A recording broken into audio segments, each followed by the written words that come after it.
Qu'est-ce que Arnold Schwarzenegger, Jean-Claude Van Damme ont en commun? Des acteurs de Hollywood, vous le direz certainement. Mais découvrez dans cette vidéo la science qu'ils ont utilisée pour atteindre leur haut niveau de succès.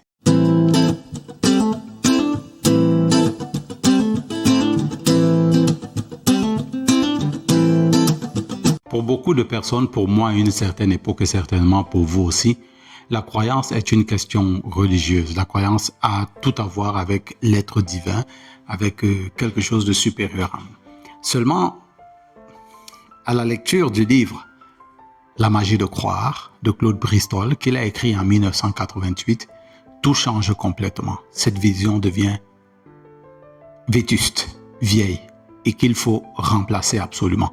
Et pourquoi est-ce qu'il faut la remplacer?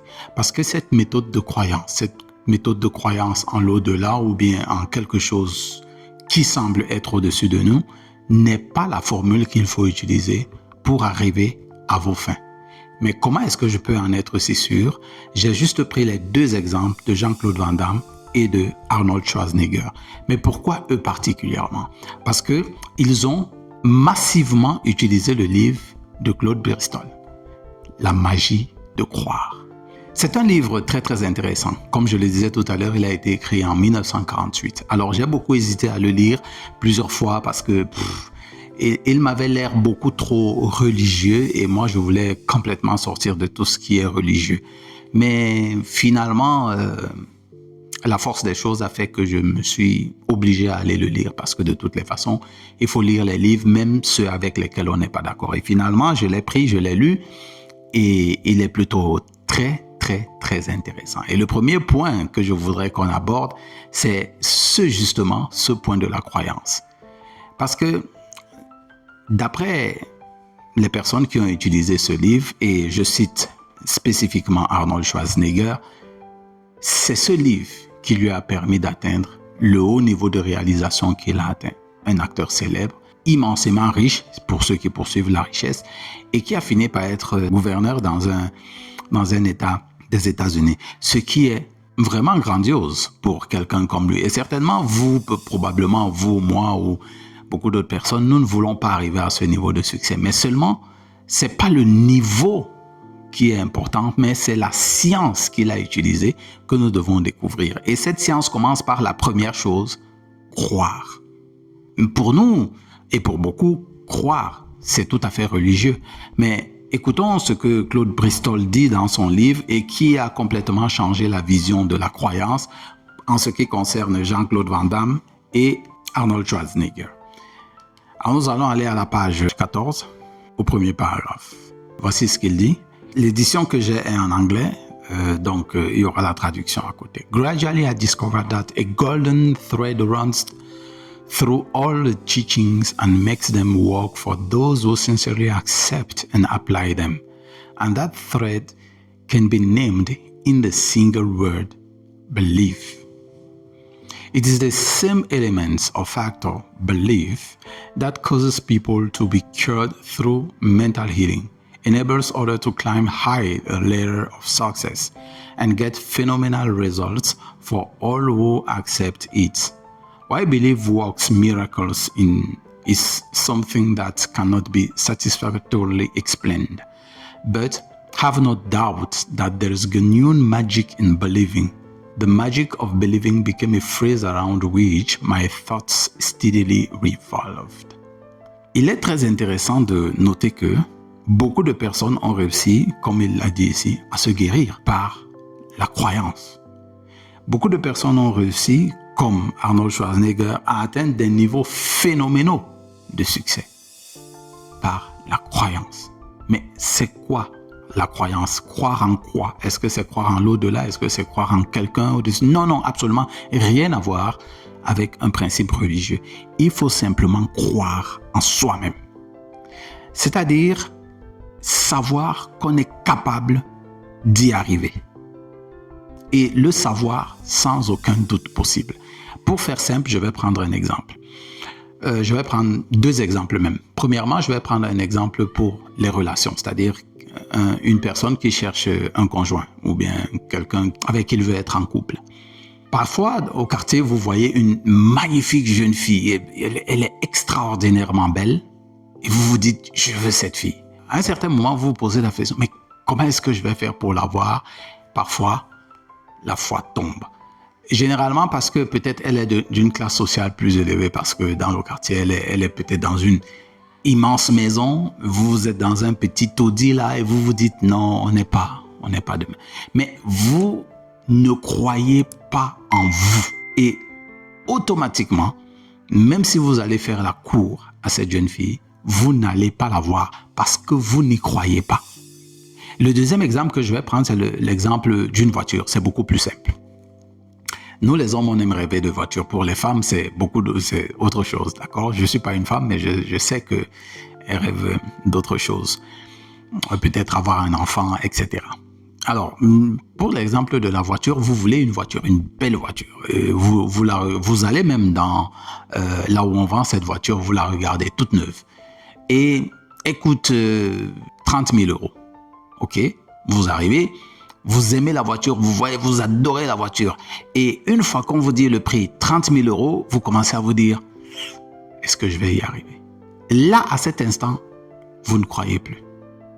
Et vous ne pourrez jamais avoir cette voiture.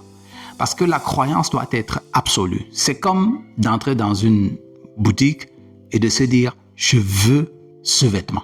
Qu'est-ce qui te fait croire que tu vas avoir ce vêtement? Rien. Mais je vais l'avoir. C'est cette foi inébranlable que vous avez, que rien ne peut briser. Cette croyance inébranlable, cette foi en vous, that belief in yourself.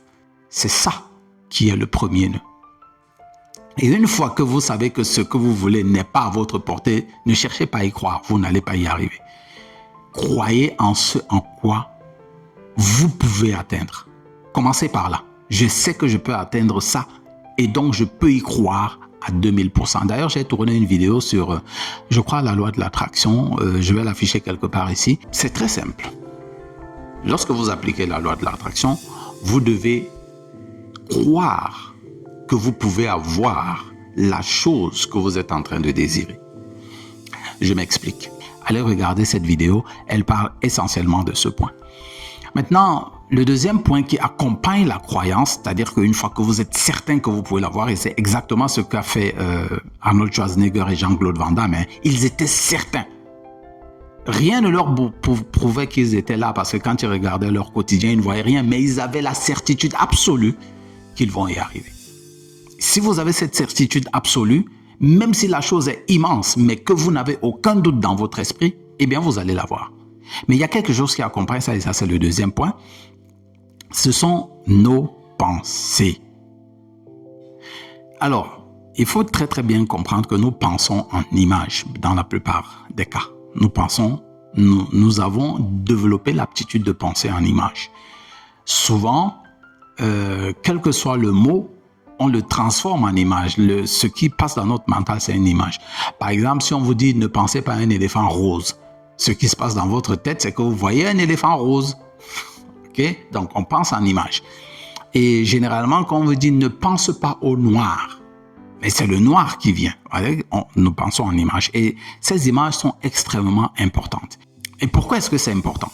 Écoutons Claude Bristol dans la suite. Et cette fois-ci, nous allons à la page, au chapitre 2, à la page 45. Voici ce qu'il dit. Sir Arthur Eddington, the famous English physicist, said that to an altogether unsuspected extent, the universe in which we live is a creation of our minds. While Sir James Jeans, who was equally famous in the same field, suggested that the universe was merely a creation that resulted from the thought of some great universal minds underlying and coordinating all of our minds. Ces deux physiciens renommés, qu'il s'agisse de Arthur Eddington, qu'il s'agisse de James Jeans, qu'il s'agisse même de Albert Einstein, Thomas Edison, etc., ils ont tous dit, dans une certaine mesure, que l'univers tel que nous le voyons, ou bien le monde qui nous entoure, est une création de nos esprits. Notre vie, la vie qui nous entoure, est la création de notre esprit, de nos pensées. Et c'est dans cet esprit, dans ce mental que se créent ces pensées. Et donc, si vous croyez absolument que vous pouvez avoir cette voiture, ce que vous devez faire, c'est nourrir votre mental de ces pensées encore et encore et encore et encore. Parce que la nourriture que vous offrez à votre mental crée une image complète de la chose que vous voulez pour le troisième point. Parce que le troisième point, lui, il est le point le plus crucial d'ailleurs. On va y arriver. Mais ces pensées que vous faites encore et encore et encore de l'objet que vous voulez, que ce soit cette jolie demoiselle dont vous voulez demander la main, que ce soit votre magnifique voiture, que ce soit la stature sociale que vous voulez, eh bien, il faut maintenir cela très constamment dans l'esprit. C'est très exactement ce que Arnold Schwarzenegger et Jean-Claude Van Damme ont fait tout le long de leur vie. Et c'est exactement une autre étape qui a mené à la science, c'est-à-dire à la réussite de l'objectif qu'ils voulaient atteindre. Maintenant, le troisième point, et qui n'est pas des moindres, qui est d'ailleurs un ingrédient complètement incontournable de la science de la croyance, eh bien, ce troisième point, c'est notre inconscient. Alors, beaucoup de gens utilisent le subconscient. Même dans le livre, le terme qui est utilisé, c'est subconscious. Alors, moi, je préfère utiliser l'inconscient parce qu'il est beaucoup plus grand. Et puis, bon, on ne va pas tergiverser sur ces mots. Vous allez aller dans un dictionnaire, vous choisissez le mot qui sied le mieux avec vous. Moi, je préfère utiliser l'inconscient. Alors, pourquoi? Pourquoi est-ce qu'il faut d'abord croire, être certain que oui, je peux?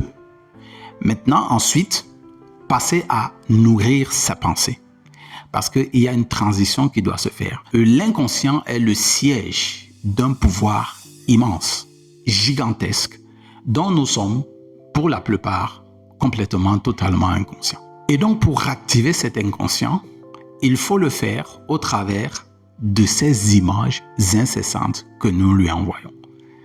Parce qu'à un certain moment, vous allez déclencher le travail de l'inconscient. Parce qu'il doit être nourri encore et encore et encore au point d'être saturé et de se dire « Ok, d'accord, j'ai compris ». C'est un peu le point de continuer à penser. Alors, mais pourquoi c'est lui qu'il faut saturer? Laissons une fois de plus Claude Bristol nous en parler. Et cette fois-ci, à la page 90. Voici ce que Claude Bristol dit. Accordingly, to draw upon the resources and powers of the subconscious and awaken it into action, you must first be sure you are asking for something that is rightfully yours to have and within your ability to handle. For the subconscious manifests itself according to a person's capabilities. Next, in conveying your need to the subconscious, it must be in images of the work having already been done. Thus, while it is necessary for you to feel and think yourself successful, it is important to go one step further and actually see yourself as already successful, either in the performance of some selected task or as actually occupying the position to which you aspire. For the next and final step, you must wait patiently while your subconscious assimilates the elements of your problem and then goes about its own way to work it out for you. Beaucoup de points essentiels et qui résument un peu ce que nous avons dit tout au long de cette vidéo. Il faut d'abord être certain que ce que vous voulez, vous pouvez l'avoir. Maintenant, nourrir continuellement votre subconscient de ces pensées. Parce qu'il faut que ce soit dans vos cordes, que ce soit dans vos capacités. C'est une science. Ce n'est pas le hasard, ce n'est pas la foi, ce n'est pas la foi aveugle comme une question religieuse. La croyance, c'est une science. Et c'est ce que j'ai découvert dans ce livre. D'ailleurs, vous le savez très bien, j'ai fait un résumé PDF de ce livre complet avec tous les éléments des différents chapitres pour bien comprendre chaque point, chaque élément et pour pouvoir vous aider à l'appliquer directement dans votre vie, à appliquer la science de la croyance, non pas comme nous l'appliquons, comme si c'était un dogme religieux, mais exactement comme Jean-Claude Van Damme et Arnold Schwarzenegger l'ont appliqué et ont atteint leur degré de succès. Donc, Comme je le disais, l'inconscient va donc faire un travail. Premièrement, une fois que vous êtes sûr que vous pouvez l'avoir, et ça, c'est la croyance. Vous devez croire en vous, absolument, je peux l'avoir. Deuxièmement, nourrir continuellement vos pensées de cette chose, ou bien de cet état, ou bien de cette stature sociale, ou bien de cette jeune fille, ou bien de cette voiture, ou tout ce que vous voulez, en quoi vous voulez croire. Troisièmement, être patient. Être patient. C'est très, très important parce que l'inconscient doit faire son travail. Il doit manipuler des choses pour pouvoir y arriver. Donc, il faut être patient. Imaginez la trajectoire qu'a pris Arnold Schwarzenegger ou Jean-Claude Van Damme. Ça n'a jamais été du jour au lendemain. Si c'est demain que vous attendez la chose que vous voulez, oubliez.